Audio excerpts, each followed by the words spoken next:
লা ইলাহা ইল্লাল্লাহ বিশ্বাস করা যুবক কোনোদিন 14ই ফেব্রুয়ারি পালন করতে পারে না।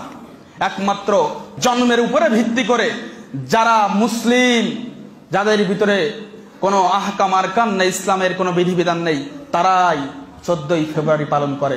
লা ইলাহা ইল্লাল্লাহর উপরে ভিত্তি করে বিশ্বাস করে যারা মনে প্রাণে আল্লাহ এবং তার রাসূলের বিধানকে মেনে নিয়েছে, এই যুবক, এই মানুষ কোনোদিন সে 14ই ফেব্রুয়ারি পালন করতে পারে না।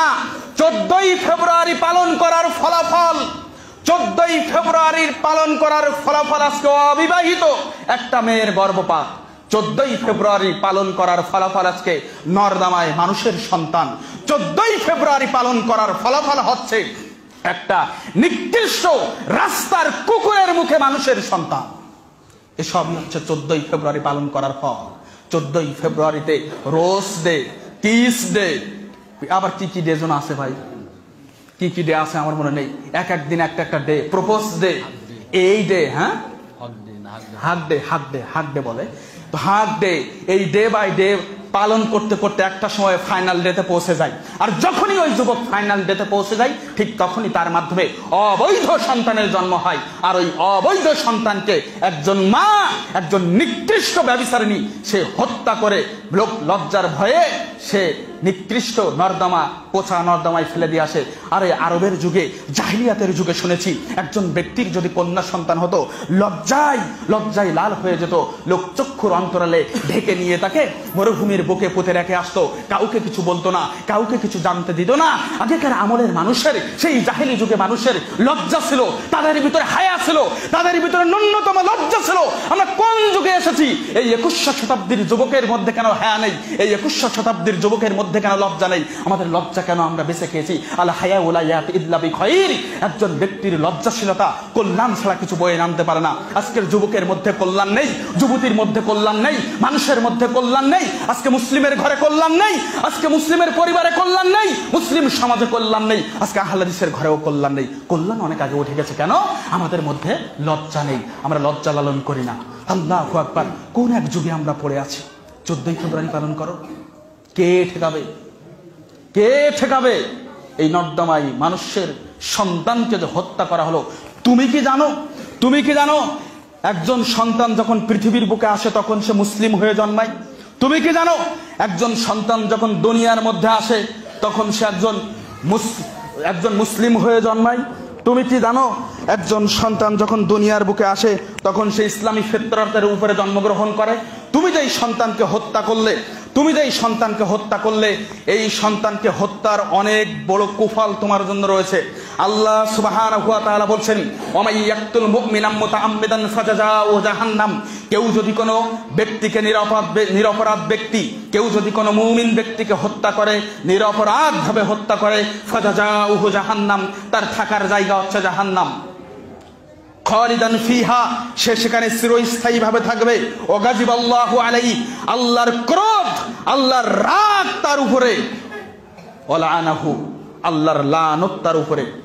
তুমি চিন্তা করো তো, তুমি যে তোমার সন্তানকে নর্দমায় ফেলে দিলে, তুমি যে একটা মানুষ হত্যা করলে, তুমি তো অ্যাবর্শন করে তোমার গর্ভপাত করলে তোমার সন্তানকে, তোমার শাস্তি তুমি চিন্তা করো। তুমি কি এটা ভেবেছো যে ফাজাযাউ জাহান্নাম, আল্লাহ আমার জন্য জাহান্নাম তৈরি করে রেখেছেন, আমি মরলাম তো জাহান্নাম?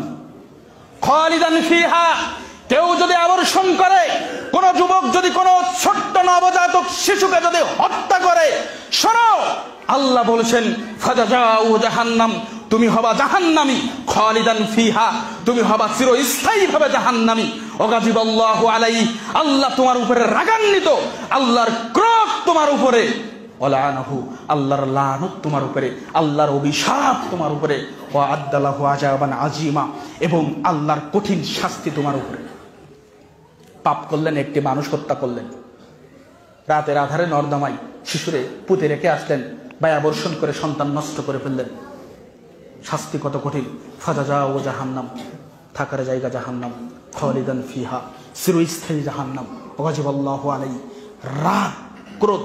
আচ্ছা, আল্লাহর মায়া, আল্লাহর দয়া, আল্লাহর রহমত যদি এত বেশি হয়, আপনি আল্লাহর রহমত নিয়ে কথা বললে তো শেষ হয়ে যাবে, সব শেষ হয়ে যাবে। সময়, আল্লাহর মায়া, মহব্বত, দয়া কম না বেশি? জাআলাল্লাহুর রাহমাতা মিয়াতা জুজিন, এটা আলাদা একটা হাদিস আছে যে আল্লাহ একটা দয়া পৃথিবীতে দিয়েছেন, 99টা তার রেঞ্জের মধ্যে রেখেছেন, তার নিয়ন্ত্রণে 99টা রেখেছেন। তো আল্লাহর দয়া অনেক বেশি। তো আল্লাহর এত যদি দয়া হয়, আল্লাহর দয়ার পরিধি, আল্লাহর দয়ার প্রশস্ততা যদি এত বেশি হয়, তাহলে আল্লাহর ক্রোধ, আল্লাহর রাগ, এর প্রশস্ততা কত বেশি, বুঝতে পেরেছেন? আল্লাহর ক্রোধ খালিদান ফিহা গাযিবাল্লাহু আলাইহি ওয়া লা'নাহু, আল্লাহর ক্রোধ, আল্লাহর অভিশাপ আপনার উপরে।